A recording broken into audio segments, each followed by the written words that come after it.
Bonjour et bienvenue sur Sensation, l'amitié franco-allemande à travers la gastronomie. Nous sommes avec un jeune homme talentueux, Christophe Lefel, chef pâtissier du restaurant Le Pont de Bran à Montreux, en Suisse, 2 étoiles au Michelin. Bonjour. Bonjour. Vous êtes originaire d'Alsace, donc pas très loin de l'Allemagne. Quels souvenirs gastronomiques avez-vous?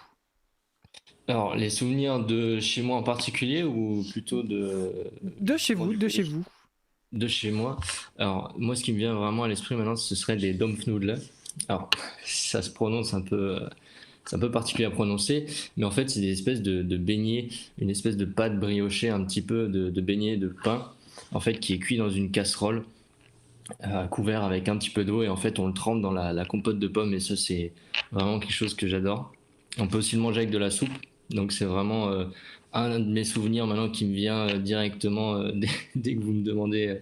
Ça, c'est rare d'en trouver, on en trouve souvent en boulangerie, mais c'est pas quelque chose que beaucoup de personnes connaissent, surtout hors de l'Alsace, parce que c'est vraiment très typique. Et quels sont pour vous les atouts ou les caractéristiques de la pâtisserie allemande? Alors, la pâtisserie allemande, elle est très complexe parce qu'en fait, il n'y a pas beaucoup on va dire que ce qu'ils font, c'est beaucoup de gros gâteaux. Il y a vraiment énormément de choses qui ont été faites. C'est vraiment des grosses tourtes, ils appellent ça des Torte aussi. C'est vraiment des gros gâteaux à partager. Et c'est vrai que moi, en ayant appris l'allemand à l'école, même en école hôtelière, en fait, ils nous montraient aussi les spécialités qu'il y avait en Allemagne. Et c'est vrai que les Dampfnudeln, par exemple, on les retrouve aussi en Allemagne, mais on les mange par exemple avec de la crème anglaise. Donc c'est un peu différent. Mais c'est vrai qu'en règle générale, ce qu'on trouve plus, c'est des gâteaux aux noix, des gâteaux aux noisettes, vraiment des gros gâteaux qui sont très épais, hein. C'est vraiment quelque chose qu'on trouve le plus souvent, même dès que j'allais dans les hôtels en Allemagne, c'est souvent vraiment des gâteaux à partager où on sait sous cloche, il y a des grosses tranches et puis on se sert des énormes parts de gâteaux. Donc Donc, ça, c'est vraiment. On va dire qu'il n'y a pas forcément trop de, je trouve, de typicité en Allemagne. C'est plus compliqué qu'en France. En France, il y a vraiment énormément de choses qui ont été faites. Mais en Allemagne, ce serait plus ouais, des gros gâteaux avec de la crème au beurre, des gâteaux aux noix, vraiment des trucs plutôt simples, pas forcément trop compliqués à faire pour la maison, quoi. il y a plus de diversité dans la pâtisserie française? Ouais, on va dire que dans la pâtisserie française, il y a beaucoup de choses qui ont été élaborées en France, il y a beaucoup de choses qui ont été créées. Et cette diversité, elle est énorme et c'est ce qu'on voit maintenant dans le monde entier, hein. C'est un peu comme la boulangerie, la viennoiserie, les croissants, les pains au chocolat. Les Allemands sont très forts pour le pain. Moi, je les connais beaucoup pour le pain. Ils adorent le pain parce qu'ils en mangent énormément avec de la charcuterie. Le soir, souvent aussi, dès que j'allais chez un ami, bah, c'était charcuterie avec du pain. C'est vraiment, eux, ils sont vraiment forts pour ça, quoi. Quel lien personnel entretenez-vous avec l'Allemagne? Vous l'avez dit, vous parlez allemand. C'était votre choix de choisir l'allemand à l'école? Bah en fait, vu que j'habite en fait à 5 minutes de la frontière, déjà on va dire que l'école en soi, c'est très simple. On va dire que c'est limite obligatoire d'être dans un cours en allemand. Après, bah nous, on est une famille issue d'Alsace, donc voilà, on a connu l'Alsace. Ma grand-mère, elle était avec la guerre, tout ça, donc était obligée de parler allemand. Ma mère et puis mon père parlent allemand, ils parlent aussi alsacien, je parle aussi alsacien. C'est vraiment, en fait, c'est une continuité. Et puis, il y avait l'ex-petit copain de ma sœur qui était allemand, du coup, bah, en fait, je parlais allemand avec lui. Et au fur et à mesure, c'est plus à la maison que j'ai appris, et puis après à l'école, je me suis perfectionné, quoi. Ouais. Et donc c'est en Alsace, comme vous le disiez, que vous avez grandi à Wissembourg précisément. Wissembourg. Wissembourg. Et je crois que la cuisine, c'est une histoire de famille.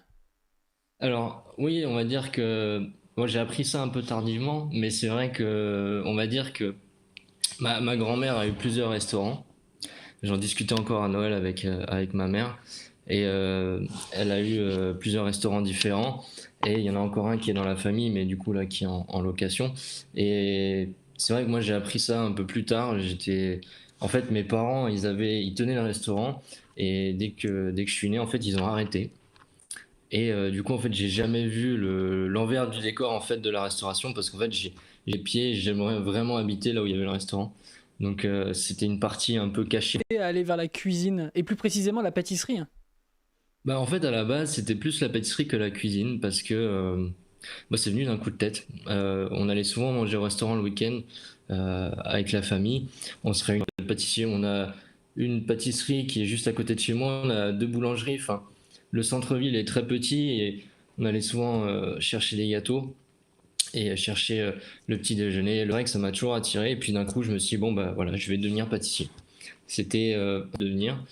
Et à partir de ce moment-là, bah, c'est là où j'ai commencé à me dire pour apprendre le métier. Et c'est là où ça a été un peu plus compliqué.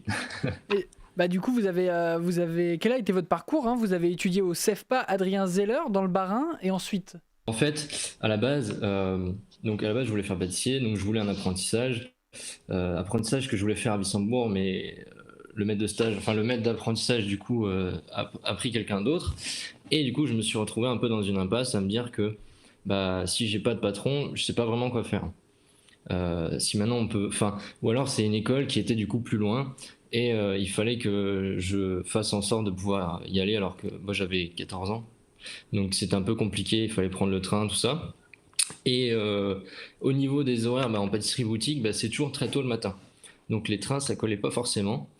Et puis, donc en fait, je me suis fait guider par une de mes professeurs qui m'a envoyé en école hôtelière pour apprendre la cuisine. Donc ça a vraiment changé radicalement. Et donc j'ai fait d'abord le lycée hôtelier Alexandre Dumas qui est juste à côté du CEFPA. Et là en fait j'ai appris la cuisine et le métier de la salle aussi. Donc ça a été un mix sur 2 ans.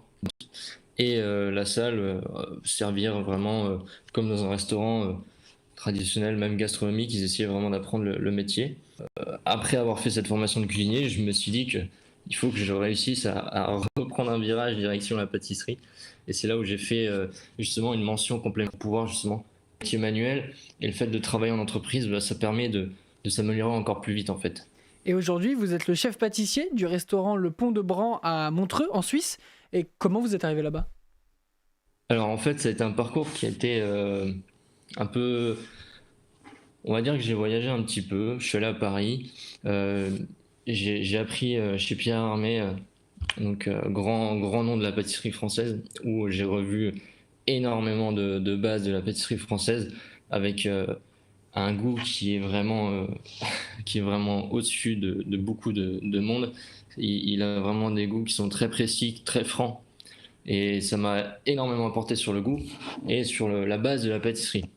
Une fois que j'étais là-bas, je me suis dit, bah voilà, maintenant, j'ai apprécié travailler les desserts dans un restaurant. J'ai vraiment aimé ce côté de faire des desserts plus minutes qu'on sort à la commande du client. Et du coup, en fait, je suis parti en Haute-Savoie, qui est juste à côté de la Suisse.